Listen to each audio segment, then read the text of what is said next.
Magandang hapon po sa inyong lahat at narito tayo. Supposed to be round table pero naging long table. Ewan ko lang. Anyway.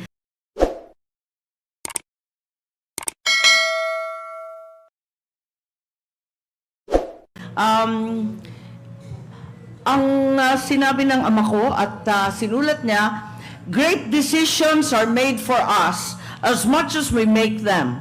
I am, to be sure, accountable for history for 21 September 1972, when I signed the proclamation placing the entire Philippines under martial law. And yet, solely and completely responsible as I am for this decision, the most difficult decision of all, it was for the sake of the nation. Sang-ayon ba po tayo o hindi matapos ang 5 dekada at 1 taon? Ano ba ang katotohanan? Tunay nga ba na may Rolex gang? Sino-sino ba at ano ang ganap nung panahon na yon? Did he actually save the republic or did he self-servingly simply extend his tenure? And eto nga, andito ang mga natitirang tanyag na sundalo ng aking ama. Ipapakilala ko po, arito ang ating mga minamahal na general nung panahon na yon. General June Esperon, ni General Tom Lanchon, si General Mel Robles, General Nartates, and of course ang mahigwaga at kilala sa Operation Sagittarius, General Jimmy De Los Santos. Sila ang magkakwento sa atin, si Mel Rosales, at sila magkikwento sa atin kung ano ang nangyari noon. Mahaba na ang panahon na nakalipas at marami na pong namatay. Kaya importante na sa wakas, meron na tayong tunay na mga testigo nung mga panahon na yon. Maraming nagdudunong-dunungan, maraming nagsasabi ng iba't ibang opinyon. Pero ang kinakailangan malaman, ano nga ba ang nangyari?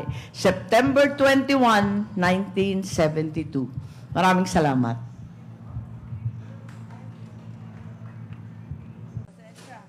Maraming historical events ang sinabi ni Coco at ni Joy.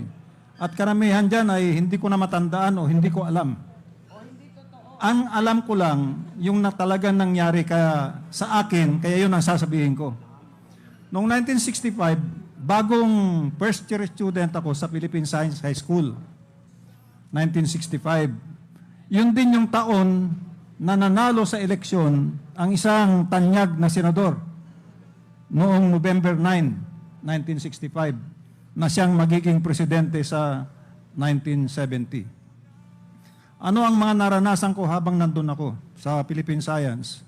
Dahil ang aming school site ay payak lamang na parang very simple na structures ng Philippine Government Employees Association doon sa National Housing Authority, ang mga estudyante ay laging pumupunta sa Congress o sa mga tinatawag ngayon na agham na ibigay niya noong 1968.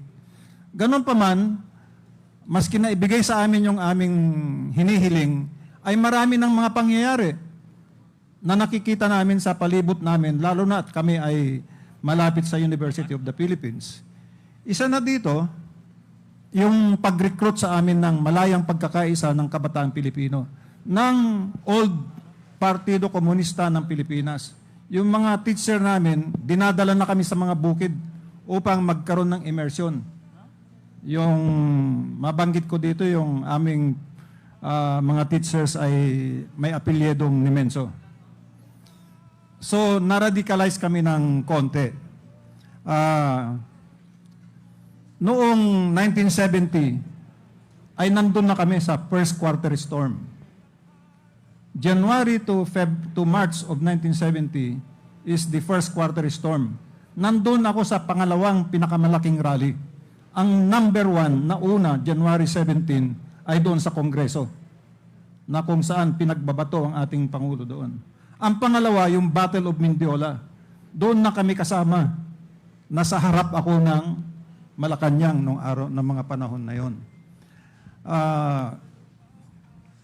Pagkatapos ng mga rally na yon, April 1st, 1970, dahil ako ay mahirap lang, kailangan ko ng scholarship, pumasok na ako sa Philippine Military Academy. Habang nasa PMA ako, ay nasaksihan ko yung renade yung aming armory sa PMA. Ang nag-grade si Lieutenant Victor Corpus. Itinakbo yung mga armas ng PMA kung saan-saan. Later on, Vic Corpus would appear in the Cagayan Valley. Bukod dyan, noong 1971, mayroon ding nangyari na tinatawag nating Diliman Commune.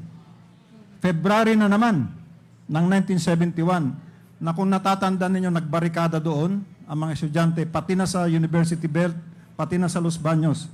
At mayroong isang namatay na estudyante, naputukan ng profesor, si Pastor Messina Jr., kaklase ko sa high school. Kaya isipin nyo na lang na talagang umalab din yung damdamin namin dahil namatayan kami ng kaklase. Nang 1970 pa lang, doon sa Diliman Commune. Kaya ang nangyari doon ay marami nang na-recruit. Lalo na at nasa UP na sila, 1971. At ang mga naka-recruit sa kanila ay yung Kabataang Makabayan, yung Samahang Demokrati ng Kabataan, yun mga nag-recruit sa kanila. Yun ang aking nakita noong kabataan ko rin. Nung nasa PMA ako, nag-proctor ako doon sa Isabela. At doon ko nalaman na si Vic Corpus ay lumalaban na doon dahil yung first regular battalion ng NPA ay nandun na sa Isabela.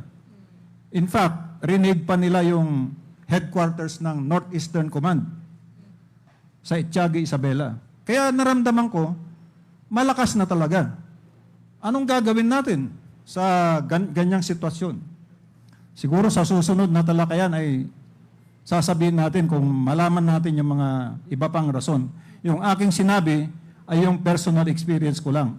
Lalong-lalo na, at alam ko na doon sa Diliman Commune ay meron na akong 5 kaklase, including my best friend na namundok na. Mga estudyante, nakuha na. So anong gagawin mo? Yan ang tanong ngayon. Anong mangyayari? Itutuloy natin pagkakuha ng paliwanag naman ng mga kasama natin. General Jimmy, Anyway, ang masasabi ko ay kumbaga yung hindsight, ano?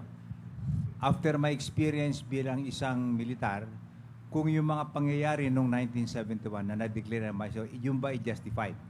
Kasi pag sinabi martial law, you're talking about artista na sumusuporta dito.